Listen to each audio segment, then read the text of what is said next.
पिछले दो संडे से संस्कार के ऊपर डिस्कस कर रहे थे, जन्म से लेकर डेथ तक।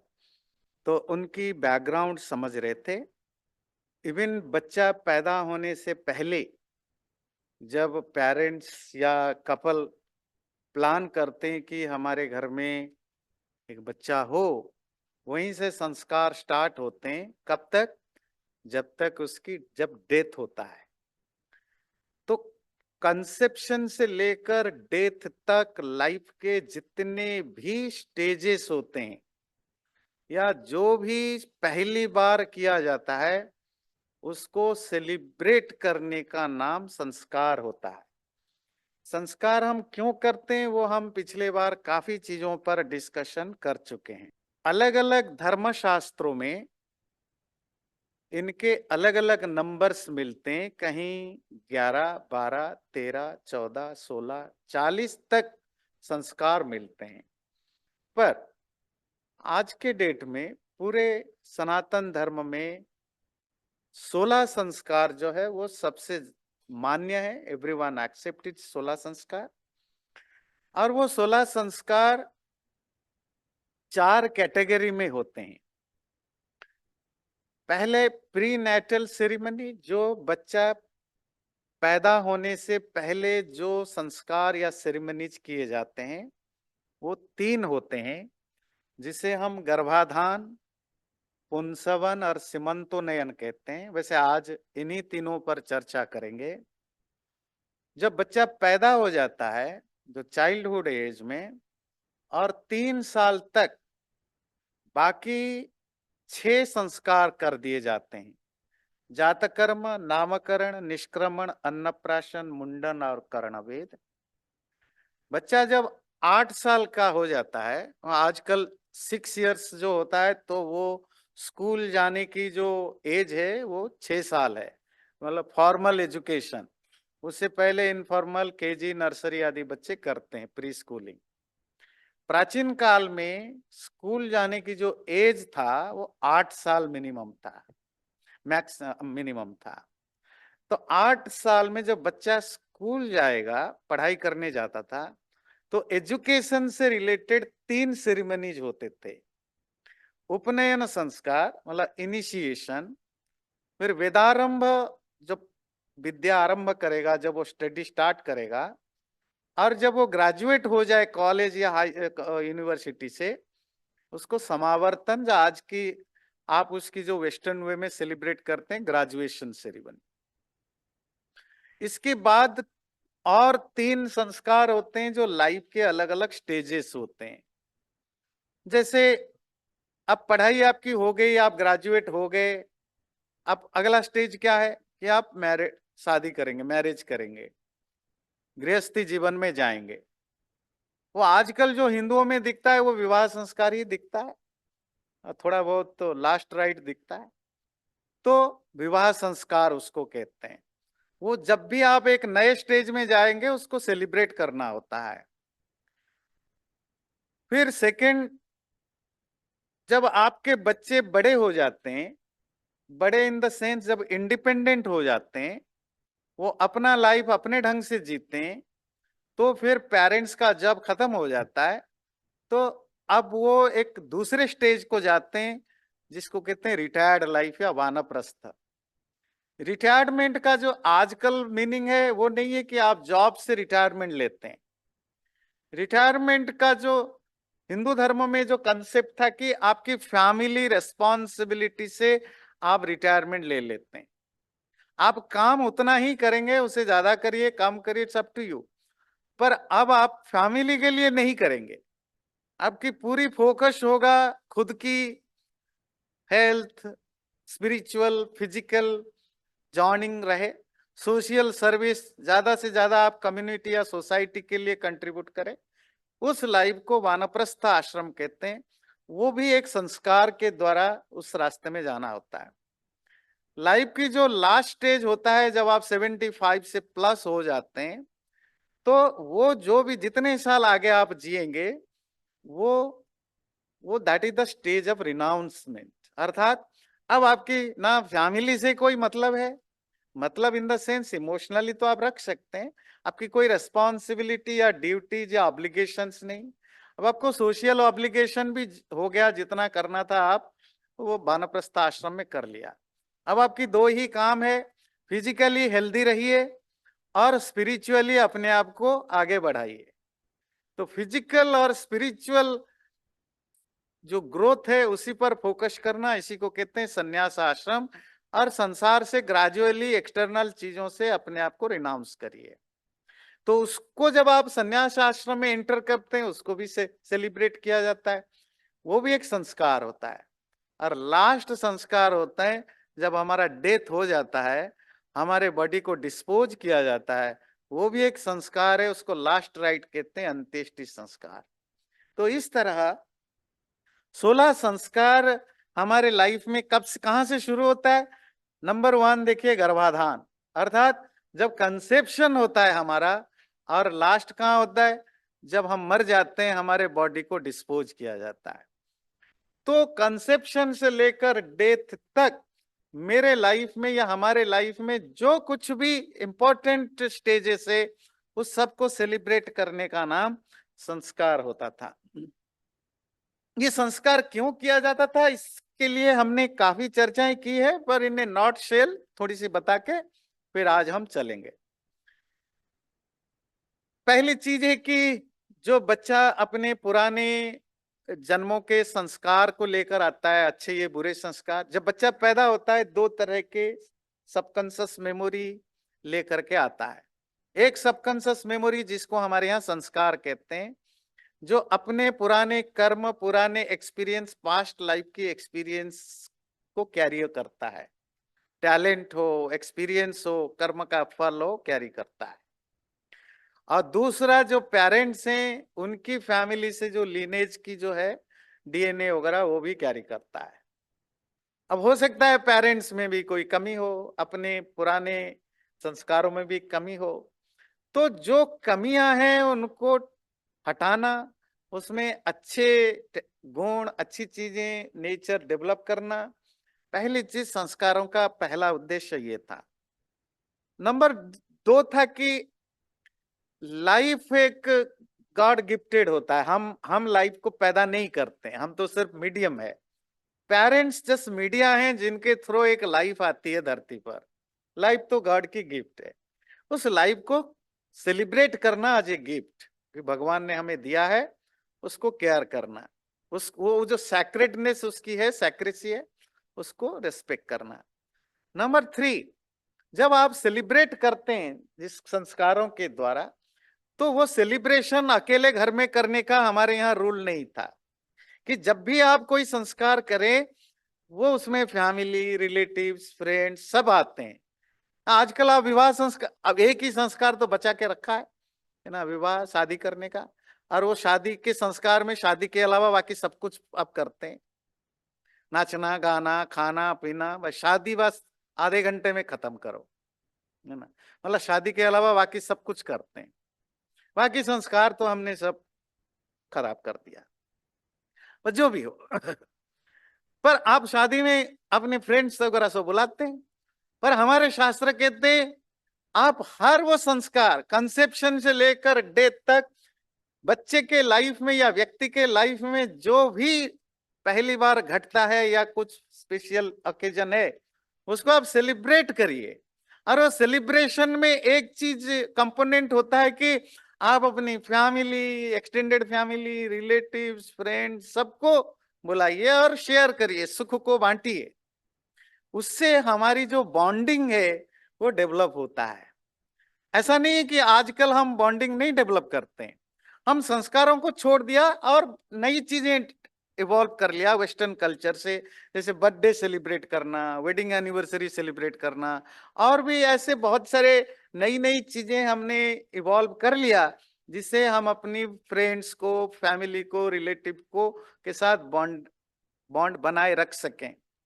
पर जो ट्रेडिशनली जो हमारे लिए प्रिस्क्राइब था वो सब हम भूलते गए। ये जो सबसे इंपॉर्टेंट चीज होती है, जब लाइफ, जब ये संस्कार करते हैं उस बच्चे का, उस व्यक्ति का सबसे ज्यादा उस दिन उसी को अटेंशन मिलता है। ही और she is the centre of the all attentions. और वो आप देखते हैं अभी, जैसे आपने देखा संस्कारों में 9 संस्कार, 9 तो नहीं कहेंगे, 11 संस्कार 8 साल के एज तक हो जाता है। एक छोटा सा बच्चा 11 साल के एज तक जब उसकी हर चीज को आप सेलिब्रेट करते हो, उस दिन वो सेंटर ऑफ अट्रैक्शन और अटेंशन होता है। आप सोचिए उसको कितना अच्छा लगता होगा, उसकी कॉन्फिडेंस कितना बूस्ट होता है कि मुझे अपने फैमिली कितना प्यार करता है, मेरे मुझे चाहने वाले कितने लोग हैं। उसके अंदर जो सेल्फ कॉन्फिडेंस और फैमिली और सोसाइटी के साथ जो उसकी कनेक्शन है, वो कितना इमोशनली स्ट्रांग फील करता है। और हमारी जो कल्चरल आइडेंटिटी है, वो फिर एक जनरेशन से दूसरे जनरेशन तक चलता रहता था। इवन जो हम जो देश से बाहर यहाँ है, हमारे लिए ये ज्यादा रिस्पॉन्सिबिलिटी है कि हम ऐसे संस्कारों को जरूर करें।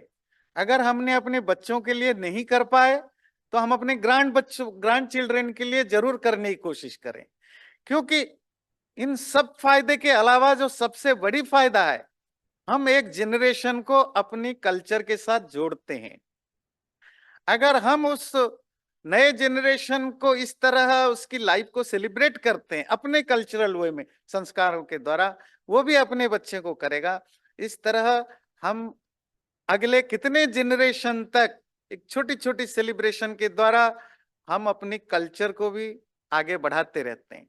और जब हम ये चीजें किसी कारण से नोइंगली अननोइंगली ये नहीं कर पाते हैं, इस इसका जो एक इनविजिबल और बहुत बड़ा इम्पैक्ट होता है, आप इटर्नली परमानेंटली आपकी कल्चर को आगे के जनरेशन के लिए कटअप कर देते हैं। आपके फैमिली में पैदा होने वाले 1000 साल के बाद भी जो बच्चा होगा, उसको आपकी कल्चर के बारे में कुछ नहीं पता चला, और उसका कारण आप बने। क्योंकि आप ही, यू आर द पर्सन जो सेलिब्रेशन बंद कर दिया, अपने बच्चों को अपने कल्चर से जोड़ने की कोशिश नहीं किया, किसी भी कारण से, कोई भी मजबूरी रही हो, पर उसका इम्पैक्ट पड़ता है जनरेशन टू जनरेशन, वो सब कुछ आपका मिट जाता है। तो संस्कारों में होता क्या है? संस्कारों में 2-3 चीजें होती हैं। पहले तो अग्निहोत्र हवन होता है।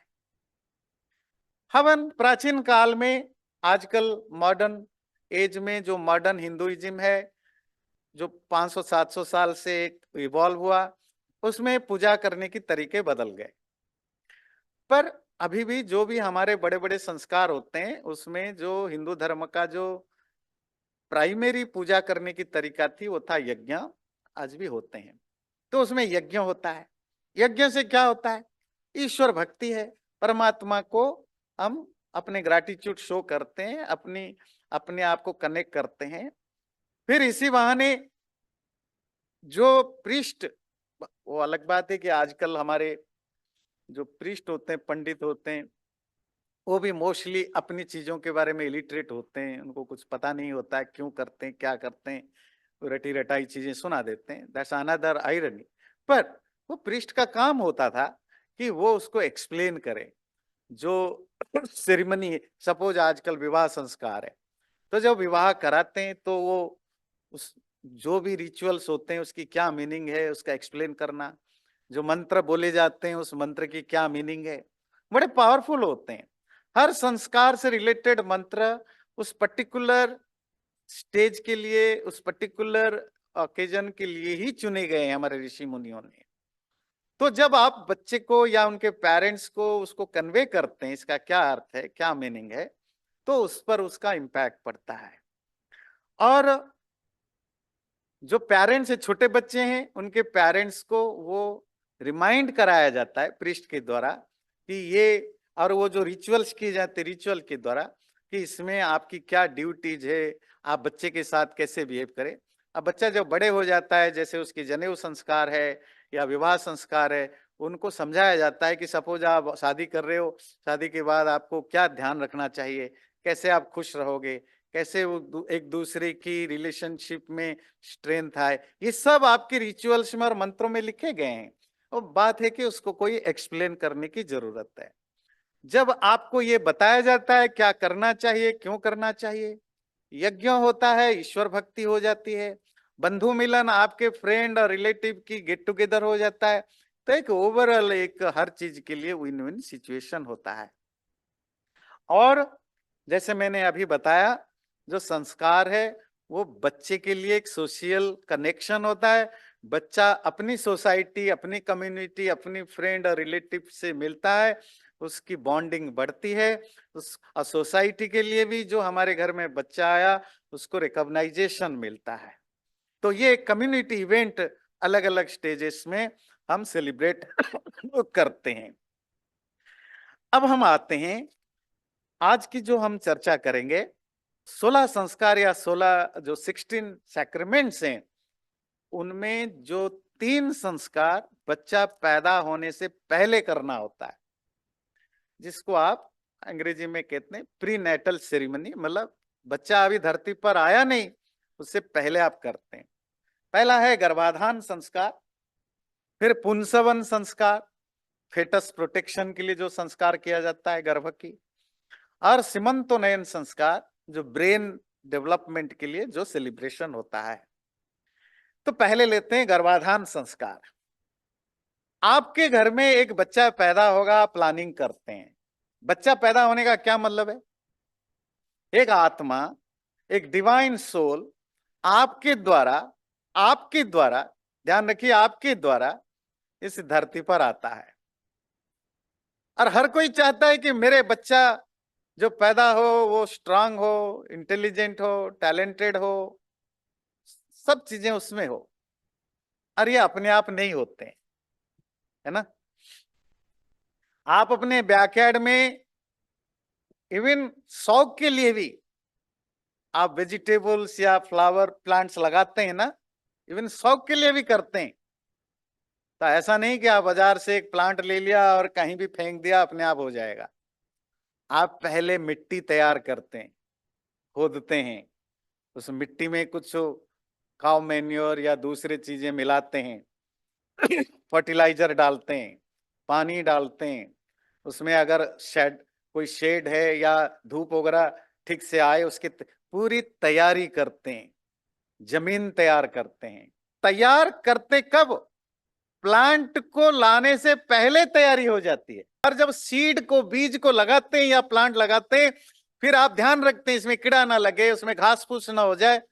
एक छोटा सा शौक में पाले हुए फूल के पौधे को या वेजिटेबल के पौधे के लिए आप इतना प्री प्रिपरेशन और पोस्ट प्रिपरेशन करते हैं। और आपके घर में एक जिंदा आदमी आने वाला है, उसके लिए तो कुछ तैयारी करने की जरूरत है। आप कहेंगे जी हम करते हैं। हम जो तैयारी करते हैं वो मटेरियल प्रिपरेशन होता है। एक रूम बनाते हैं, अगर पैसा अच्छा है तो बहुत सारे खिलौने लाकर रख देते हैं, उसकी बेड तैयार कर देते हैं, बढ़िया से बढ़िया बेड बिस्तर वगैरह तैयार कर देते हैं। ये तो आसान है, पैसा हो तो हो जाएगा। जो हम नहीं करते और हमारे संस्कार जिसको प्रिस्क्राइब करना चाहते हैं कि आप खुद जो फ्यूचर पेरेंट्स बनने की तैयारी कर रहे हो, जो कपल है वो अपने आप को फिजिकली मेंटली प्रिपेयर कर रहा है कि नहीं कर रहा है। वो प्लांट जिस जमीन पर उगेगा आप इसको तैयार करते हो। वो बच्चा जिस माँ के गर्भ में आएगा वो माँ अपने आप को फिजिकली मेंटली तैयार कर रखी है कि नहीं कर रखी है। वो पुरुष जिसके थ्रू बच्चा एंटर करेगा वो अपने आप को फिजिकली मेंटली तैयार कर रखा है कि नहीं कर रखा। ये जो प्रिपरेशन है प्यारे कपल की, यंग कपल की, कि हमारे घर में एक बच्चा आए, उस प्रिपरेशन का नाम ही गर्भाधान संस्कार होता है। उसे गर्भाधान इसका नाम क्यों है? गर्भ कहते हैं फीटस को, और या एम्ब्रॉय जिसमें बच्चा बढ़ता है। आधान मतलब उसको जिसको आप कंसीव कहते हैं। तो माई अपने आप को एजुकेट करना, अपने आप को मेंटली फिजिकली प्रिपेयर करना, और उसकी स्टार्टिंग कहां से होगी? और एक चीज ध्यान रखिए, जब संस्कार आप सुनते संस्कार का एक जो मेन पर्पस है लाइफ की, हर वो चीज जो पहली बार घटे उसको प्रॉपरली रिकॉग्नाइज किया जाए और सेलिब्रेट किया जाए। तो जो बच्चे की एंट्री होगी आत्मा की आपके शरीर के द्वारा एंटर करेगा, तो उसको उसके लिए रिकॉग्नाइज करना और उस प्रोसेस के बारे में अपने आप को एजुकेट करना, तो उसके लिए करना क्या होता है कि हमारे शास्त्र में दो तीन चीजें बताई जाती है, और वो है फिजिकली मेंटली अपने आप को हेल्दी रखें। जब आपको कंसीव करना हो, आप दोनों पति और पत्नी का मन शांत हो, संतोष हो, कंटेंटेड हो, किसी तरह की लोभ मोह ईर्ष्या क्रोध किसी नेगेटिव इमोशन बिल्कुल ना हो, किसी तरह की एजिटेशन आपके मन में ना हो। जैसे कि सुश्रुत संहिता में, सुश्रुत संहिता आयुर्वेद का है, बड़े इंटरेस्टिंगली हमारे जो संस्कार की डिस्कशन है वो दो तरह के लिटरेचर में मिलता है। एक आयुर्वेद में जो मेडिकल साइंस है, दूसरा धर्मशास्त्र में जो रिलीजियस चीजें हैं। दोनों में ये चीजें डिस्कस होता है और दोनों में एक ही चीज बताए जाते हैं, ये दोनों का सब्जेक्ट है। तो महर्षि सुश्रुत अपने शास्त्रों में लिखते हैं कि पति और पत्नी की तीन चार चीजें ध्यान रखना है जब वो कंसीव करना चाहते हैं। पहली चीज है संतोष, कंटिनेंस होना चाहिए, है ना।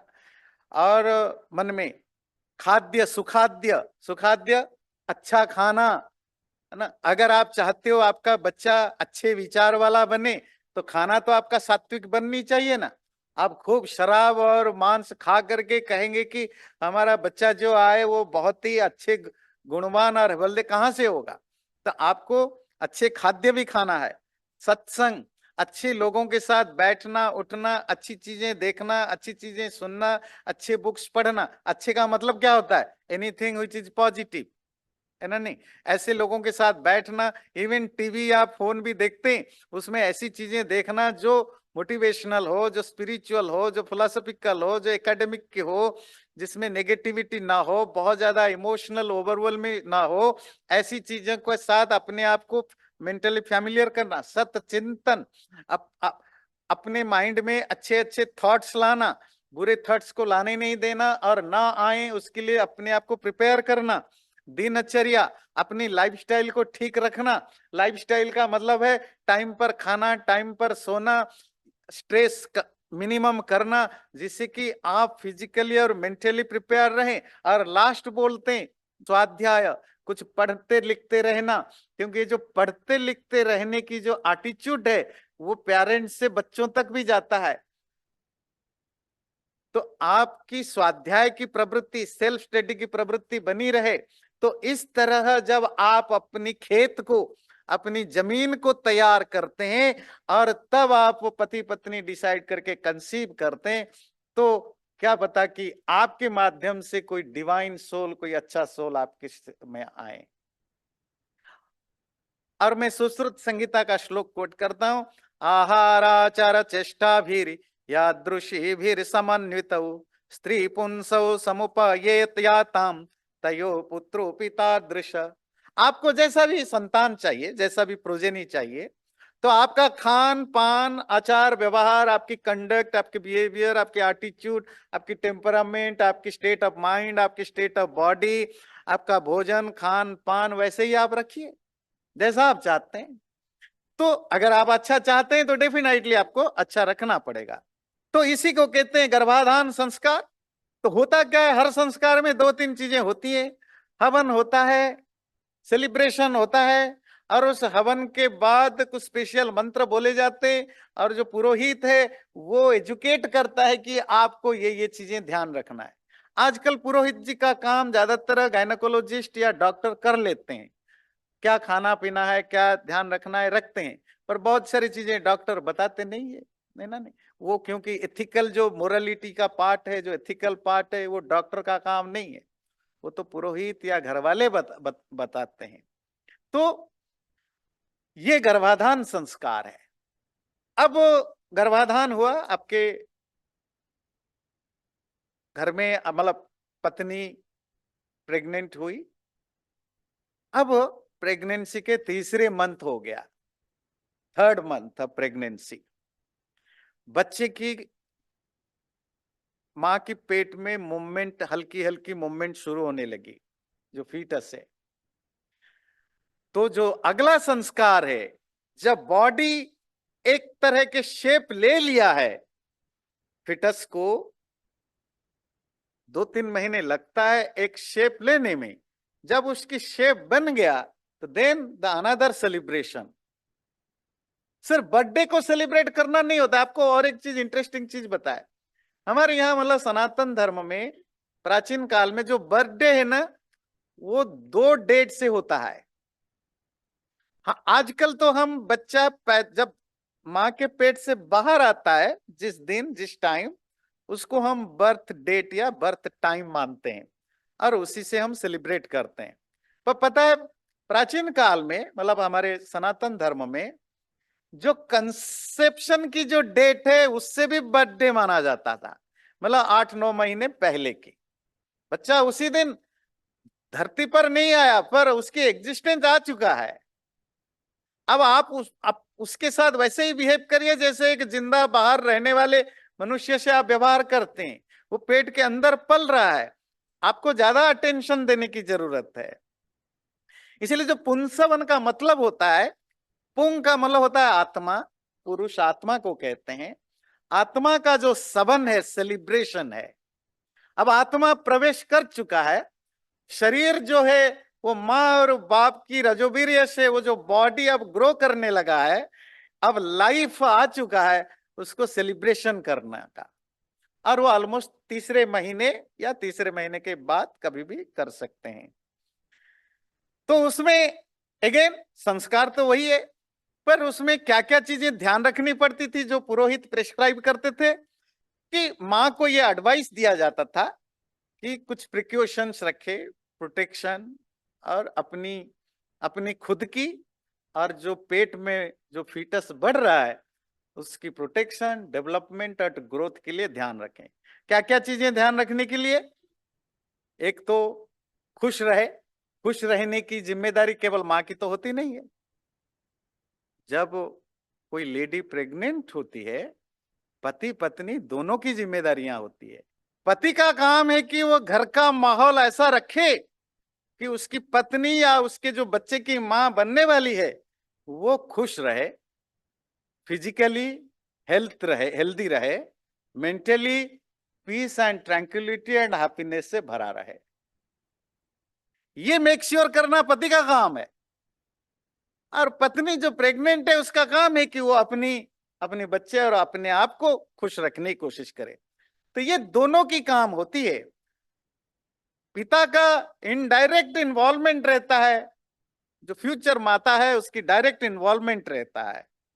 इसीलिए वो हमारे शास्त्रों में आता है कि पत्नी को अलंकार से अलंकृत करना।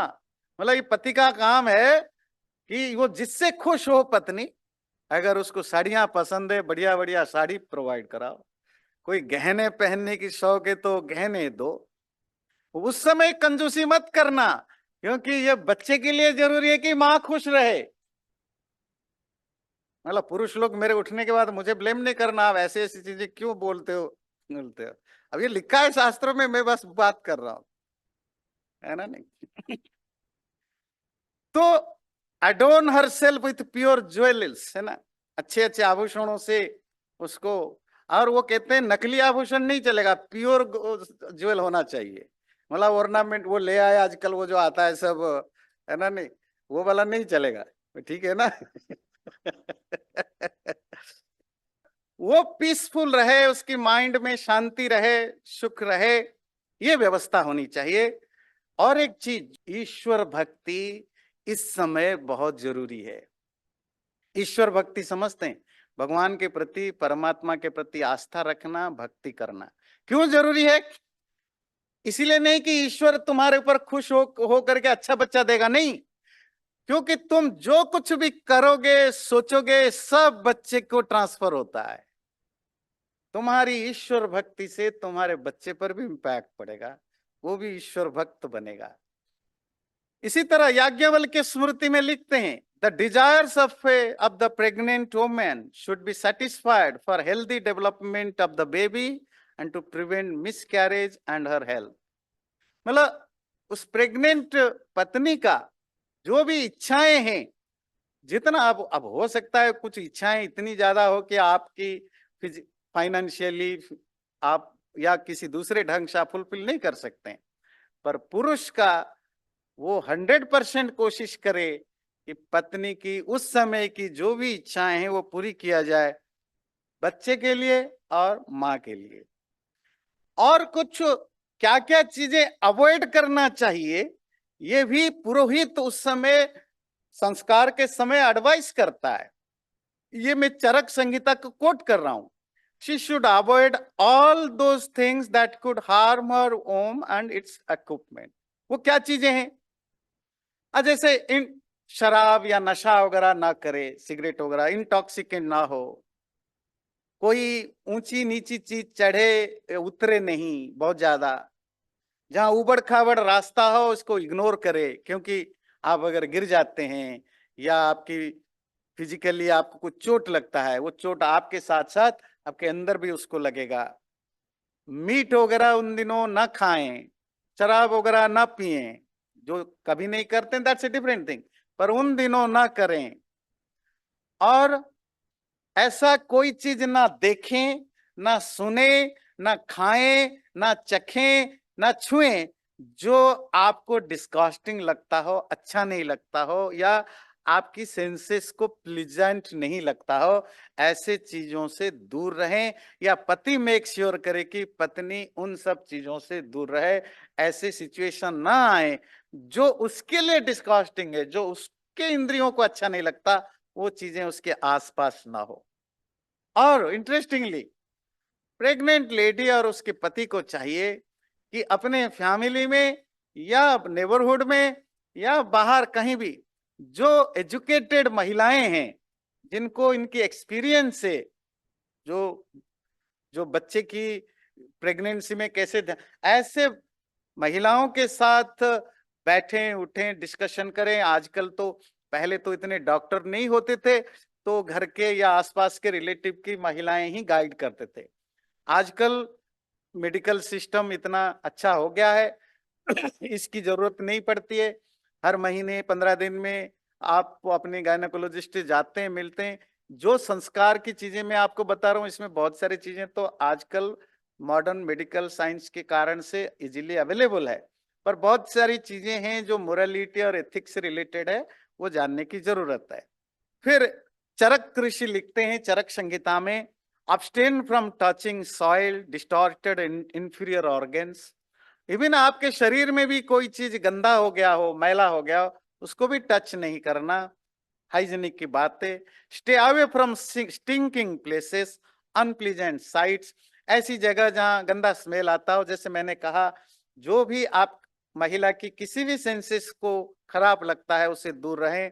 Avoid listening to thing that cause uneasiness और रेस्टलेसनेस। पहले जमाने में बातचीत ही सुनते थे, वो आजकल इंसानी चीजें तो सुनने को किसी को इंटरेस्ट ही नहीं बचा है। अब हम टीवी और टीवी से ज्यादा फोन की सोशल मीडिया में लगे रहते हैं। वो देखने में मना नहीं है, पर जो चरक की एडवाइस है, आप ऐसी चीजें देखो सुनो जो अच्छी चीजें हो, जो आपके अंदर एजिटेशन नहीं पैदा करता हो। जैसे आजकल वो अमेरिका हो या इंडिया हो, आजकल इलेक्शन का टाइम है, आप मीडिया खोलो, अब आपको पता है जो पॉलिटिकल डिस्कशन होता है, डिस्कशन काम वो गुंडे लड़ते हैं, जैसे ओरल है ना लड़ते हैं, तो वो वैसे ही आप 10 मिनट के बाद आपको पता ही नहीं चलता, आपका हार्ट बीट बढ़ गया होता है ना। तो इवन जो न्यूज चैनल भी हैं वो बहुत ज्यादा एजिटेटिंग हो चुके हैं। पर इन दिनों इन सब चीजों से दूर हटने की जरूरत है। जहां सस्पेंस हो, जहां बहुत ज्यादा आपकी एंजाइटी बढ़ती हो किसी चीज को देखने से, सुनने से, पढ़ने से, जहां आपको गंदा लगता हो, उन सब चीजों को ना सुनना, ना देखना, ना पढ़ना, बचना चाहिए। हाँ, जिसमें आपको आपकी मन शांत होता है, अच्छा फील करते हो, वो चीजें जरूर करते रहना चाहिए। और लिखते हैं कि ऐसा खाना नहीं खाना जो सूख गया हो, जो बासी हो, जो रोटेन सड़ गया हो, ऐसे चीजों को नहीं खाना। और ऐसे जगह मत जाना जो अनऑक्युपाइड हो, खंडहर हो, फ्यूनरल होम या क्रिमेशन ग्राउंड हो। ऐसी जगह नहीं जाना। किसी पेड़ के नीचे खड़ा नहीं होना। क्यों? ये सब बड़े प्रैक्टिकल चीजें होती हैं। अब पेड़ के नीचे हो सकता है कोई फल गिर जाए आपके ऊपर, ना किसी भी तरह की पोटेंशियल जो प्रॉब्लम हो सकते हैं उनसे बचने की जरूरत है। हाँ, तो किसी के ऊपर ना चिल्लाना, ना घर में कोई बहुत ज्यादा जोर जोर से चिल्ला करके झगड़ा करके बातें करना। जब हम चीजों का माँ खुद अपनी खुद ध्यान रखती है और पति एटमॉस्फेयर क्रिएट करते हैं, खान पान, रहन सहन, व्यवहार आदि ऐसे व्यवहार इस ऐसे जिससे कि बच्चे की ऊपर किसी भी तरह की एडवर्स इफेक्ट ना हो, इसी तरह का ध्यान रखना पड़ता है। और ये जो पुंसवन है, जो तीसरे मंथ में जो संस्कार होता है, उस समय उनको एजुकेट किया जाता था। अगला जो संस्कार है वो है सीमंतोन्नयन, जो प्री नेटल सेरेमनी की लास्ट सेरेमनी, जब तक बच्चा पेट के अंदर है। वैसे शास्त्रों की दृष्टि से तो 4th, 6th और 8, ये चारों महीनों में या इन बिटवीन कभी भी आप कर सकते हैं। पर ये जो सीमंतोन्नयन संस्कार है, ध्यान रखिए, संस्कार का सबसे मेन इंपॉर्टेंट पर्पस क्या था? लाइफ में होने वाले हर वो पहली चीज को सेलिब्रेट करना। बच्चा गर्भाधान हुआ, that is the first stage. बच्चे की बॉडी डेवलप हुआ, that is the second celebration. अब है कि बच्चे का ब्रेन डेवलप होता है। 4th महीने के बाद बच्चे की ब्रेन डेवलप होने लग जाता है। 8 मंथ तक पूरा हो जाता है ऑलमोस्ट। अब अपनी लाइफ का सबसे बड़ा इंपॉर्टेंट जो ऑर्गन है वो है ब्रेन, है ना। तो अब वो भी सेलिब्रेशन करना है कि बच्चे में अब ब्रेन ग्रो कर गया है, ग्रोथ हो गया है। 4 महीने में क्यों? आप चाहें 4th करिए, 6th करिए या 8 करिए, 4 महीने में ब्रेन सेल्स की फॉर्मेशन स्टार्ट हो जाता है। ऐसा आयुर्वेद में कहा जाता है। मुझे पता नहीं, मॉडर्न मेडिकल साइंस हो सकता है कुछ और कहता हो, दैट्स ए डिफरेंट थिंग। 6ठे महीने में जो इंटेलिजेंस ऑर्गन है, मतलब जो ब्रेन है, वो अब ट्रेस किया जा सकता है। 8th महीने तक बच्चे की बॉडी, माइंड, ब्रेन, हार्ट सब कुछ रेडी रहता है। इसीलिए आपको पता है, बड़ा इंटरेस्टिंग चीज, हमारे शास्त्रों में माँ जब 7th 8th मंथ की हो जाती है, उसको कहा जाता है द्विहृदा। द्विहृद का मतलब होता है ट्विन हार्टेड। अब माँ की एक हार्ट नहीं है, उसमें 2 हार्ट हैं, 2 ब्रेन है, एक बच्चे की और उसकी। तो अभी आप जो कुछ भी कर रहे हो सब कुछ बच्चे को ट्रांसफर हो रहा है। पहले तो इनडायरेक्टली ज्यादा था, अब तो बच्चा खुद सबकॉन्शियस मोड में है, पर सब कुछ ट्रांसफर हो रहा है। तो आपकी इवन आप जो सोचते हो, आप मतलब जो माँ जो सोचती है, वो भी सब ट्रांसफर होता है। आपको यो ध्यान रखना होता है कि वो दूर होता है। तो उसको सेलिब्रेट करने का जो संस्कार है, उसको सीमंतोन्नयन कहते हैं। और सीमंतोन्नयन का जो मॉडर्न फॉर्म है, आजकल भी बहुत सारी जगह सीमंतोन्नयन करते हैं। नॉर्थ इंडिया में उसको गोद भराई कहते हैं, और वेस्टर्न वर्ल्ड में भी उसको बेबी शावर के रूप में करते हैं। अब हम इंडियन फैमिली में होता है, इसलिए नहीं होता है कि ये हिंदू धर्म का एक पार्ट है, बिकॉज वेस्टर्न पीपुल सेलिब्रेट आज बेबी शावर। और आपको पता है हिंदू इंडियन लोगों की जो बीमारी है, गोरे जो कहे वही सब साहब, हमारा जो है सब खराब है। इवन हम अपनी चीजें भी करें इसीलिए करते हैं कि गोरे करते हैं। हमने योगा तभी सीखा जब गोरों ने करना स्टार्ट किया, है ना। तो हम अपनी चीजों को भी तभी करते हैं। ये बेबी शावर वाला सीमंतोन्नयन आप मोस्टली एजुकेटेड लोग करने लगे, इसलिए नहीं करने कि अपनी धर्म के प्रति, कल्चर के प्रति प्यार जग गया है। वो तो बड़ा मुश्किल है जगवाना, इसीलिए कि गोरे लोग करते हैं और उसका नाम देते हैं बेबी शावर। तो हम भी बेबी शावर करते हैं। थोड़ा नाम बदल दे, पुराने लोग हैं वो गोद भराई करते हैं।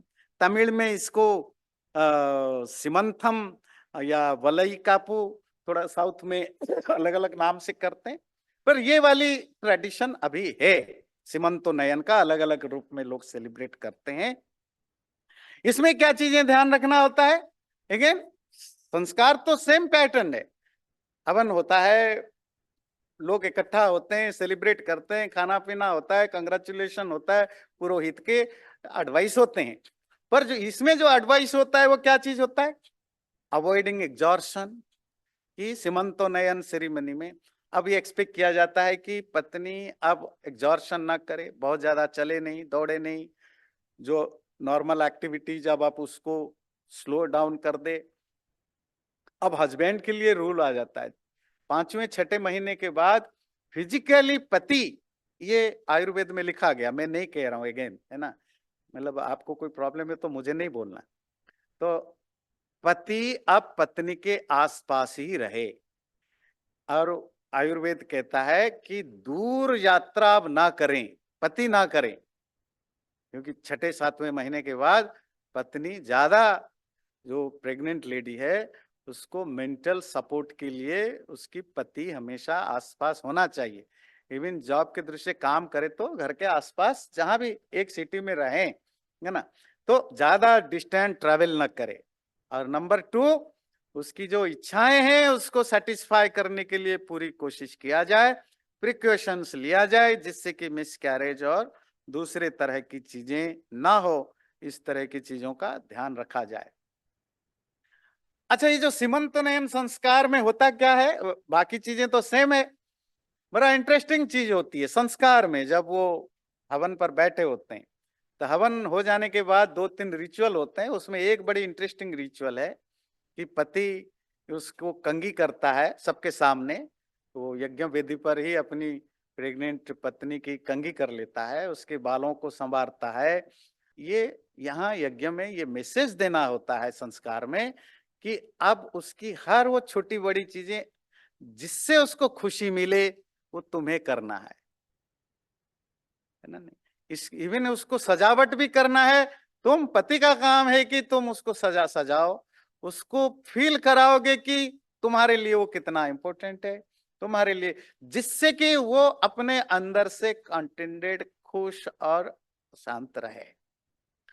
और जब हवन संस्कार हो जाता है, प्राचीन काल में ट्रेडिशन था, घर में जब संस्कार हो जाता था तो पति पत्नी को लेकर आज से 1500 2000 साल पहले मंदिर तो नहीं हुआ करते थे, क्योंकि तब मूर्ति पूजा का कंसेप्ट हिंदू धर्म में आ नहीं था, तो यज्ञ मंडप ले जाया जाते थे। तो आपको पुराने धर्मशास्त्रों में मिलेगा, पति पत्नी को घर में सीमंतोनयन संस्कार के बाद यज्ञ मंडप ले जाते थे, या आश्रमों में, ऋषियों के आश्रम में ले जाते थे, एक स्पिरिचुअल और रिलीजियस एटमॉस्फियर में उसको लाने के लिए। अब यज्ञ वेदी आश्रम वगैरह तो गायब हो गए, तो उसकी जगह मंदिर आए, तो प्रेस्क्राइब किया जाता था। इवन जो उसके बाद जो धर्मशास्त्र आए उनमें कहा जाता है कि पति पत्नी को संस्कार के बाद वो अभी जितना संभव हो सके किसी आसपास के मंदिर में, मतलब रिलीजियस प्लेस में या स्पिरिचुअल प्लेस में उसको लेकर के जाए, क्योंकि ये जरूरी होता है कि जो स्पिरिचुअल पार्ट या जो रिलीजियस पार्ट है उसके लाइफ में बनी रहे। तो इस तरह आज हमने 3 संस्कारों के बारे में जाना जो प्री नेटल है, बच्चा अभी पैदा ही नहीं हुआ है उससे पहले ये 3 सेलिब्रेशन होते हैं। अगले बार हम जानेंगे जब बच्चे धरती पर आता है, जिसको आप बर्थ कहते हैं, जन्म है, उसके बाद भी उसकी अलग अलग स्टेजेस को सेलिब्रेट किया जाता है। जैसे पहली बार उसका नाम रखेंगे तो सेलिब्रेट करेंगे, नामकरण संस्कार। पहली बार वो बाहर घूमने जाएगा बच्चा, उसको सेलिब्रेट करते हैं, निष्क्रमण संस्कार। पहली बार वो सेमी सॉलिड फूड खाएगा तो उसको भी सेलिब्रेट किया जाता है। वो सब चीजें हम अगले बार जानेंगे। तो आई होप आपको कुछ जानने को मिला। बहुत बहुत धन्यवाद। ओम शांति। चैनल को सब्सक्राइब जरूर करें और वीडियो अच्छा लगे लाइक भी जरूर करें।